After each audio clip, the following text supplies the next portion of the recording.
from Phoenix is playing. Basically, every player that's worth anything for the Phoenix Suns was out Tuesday night. Ayton, Shamet, Devin Booker, Chris Paul, everybody was out. Everybody was out. It's a game of a team of misfits right now versus the returning Steph Curry, the returning Klay Thompson.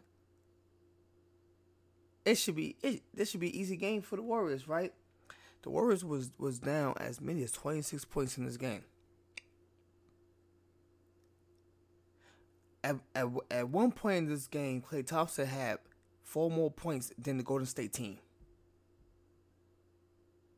This was a ass whooping like it was nobody's business. The only thing that made this ass whooping different from other ass whoopings like the college championship, national championship game was that the Warriors actually tried to come back. They actually tried to come back. They still got that heart. The thing is, we expected Steph Curry to be Steph Curry the first game back, and that was unfair for Steph Curry.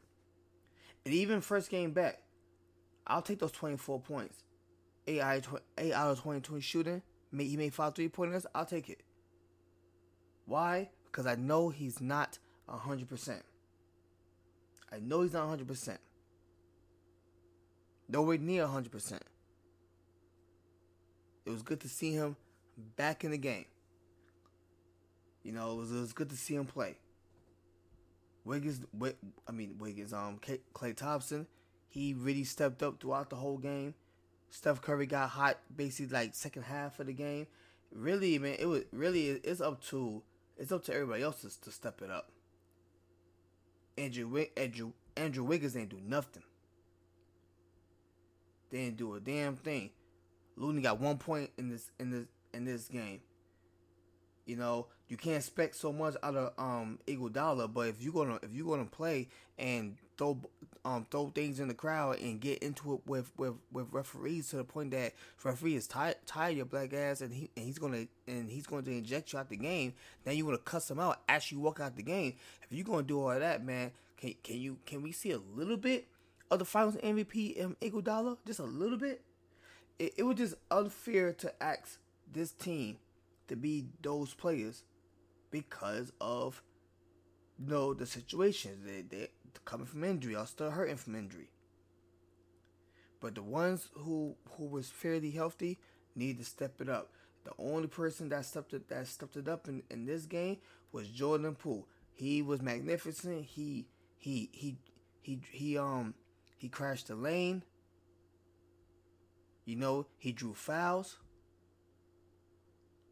The only thing I didn't like was that stupid thing he did with his lip when he crashed the lane, got an and one.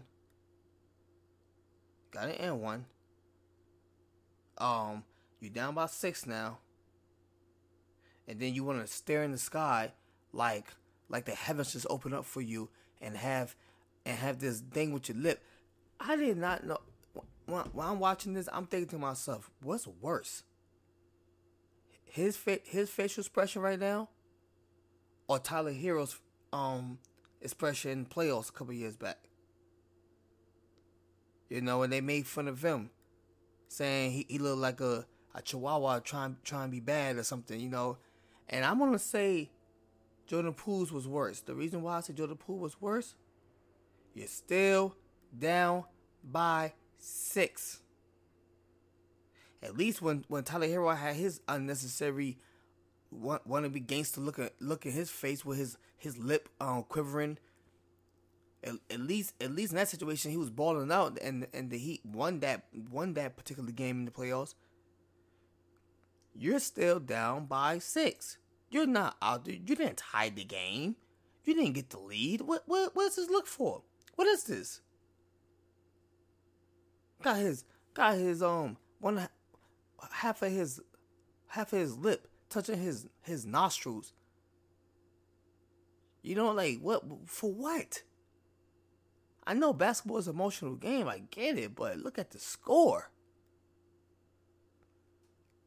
Man, you better get on that bench while TNT is going on commercial.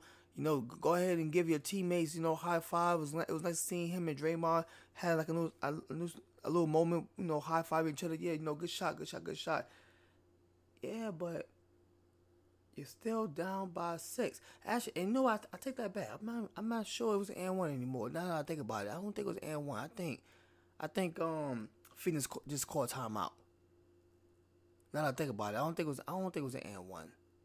I want to do a little research on that one to see exactly what happened in that play. Cause now I'm second guessing if he got fouled. I think he just got a nice layup. Got the team down by 6, and Phoenix called timeout. I believe that's what happened. Go ahead and do my research while I'm doing my research on that, because I want to be accurate or what the hell I'm talking about. Bad game for the Warriors. Bad shooting game for Steph. Again, Steph, first game back after a shoulder injury, a right shoulder injury. It's all good. Like, let's try next game. But it was a nice surprising win by the Phoenix Suns, just because of how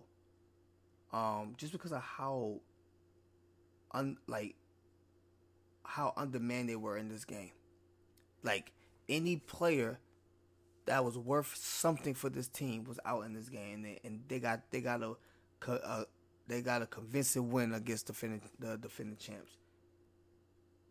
That's pretty cool, But I wanted the Warriors to come back, man. I wanted Steph to be the hero.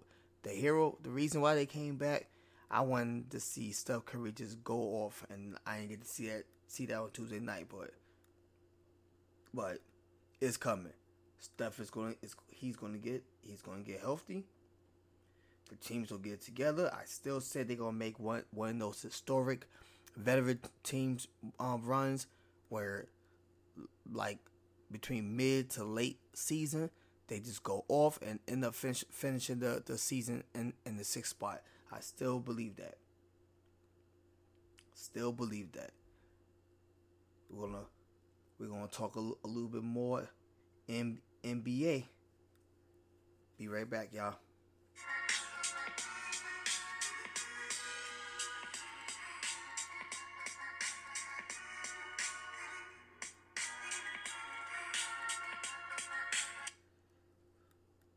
I want to talk about Dame. I want to talk about Damian Liilard. That's who I want to talk about right now. Man, I wish he would have got that win tonight against the Orlando Magic, because he played his heart out. What was so depressing to me of seeing that Portland and the Magic on Tuesday night was, this is basically life in Portland for Dame Liilard. This is basically what it is. Basically, it's him going ham, going hard as a mother all game long, play crazy amount of minutes, scoring a nice amount of points, and losing effort. Which is why everybody keep on saying, man, you gotta get off this team. And you know something? I remember back in my early 20s. Back in my early 20s. I remember actually it was my teenage years, really, where I was hearing about this the most, about Kevin Garnett. And it was like he was too loyal for Minnesota. And they had one good year, went to the Western Conference Finals, and lost to a better team, lost to a better Laker team. That was like basically the best chance for Minnesota to even get close to the NBA Finals. And even even after that series and after that year, it was not happening for Minnesota with Kevin Garnett, even though they had similar players on the same team from that awesome 2003-04 team. And as a teenager, I kept seeing Kevin Garnett kept re-signing back, till finally when they could make a deal to send Kevin Garnett to Boston. It's like you really had to save him from himself. Like Minnesota really had to be the team to be like, you know what? This is what we're gonna make the trade. We're gonna set it up nice. We're gonna make the trade, and we'll give you a chance to win. We're gonna give you a chance to win. That's what began Ray Allen. They get Ray Allen. We'll make the trade. You go ahead and go to Boston. Rest is history. Ray Allen, gets involved in the trade. Kevin Garnett agrees to it because he had a no trade clause, so he agreed to it. They sent him out there. We got to find out who Rajon Rondo is. 2008 NBA champions. But Minnesota really had to do it because if it was just about Kevin Garnett, his salary's too high, we're not winning, they would have sent him to like the Nuggets at that time in 2004, or sent him to the Hawks in 2004 at that time. They would not set up a super team, a big three, with the Boston Celtics, one of the most highlighted teams in the NBA, in the history of the NBA. So that was basically Minnesota doing it for Kevin, like saving Kevin from himself. That's what Portland needs to do with Dame.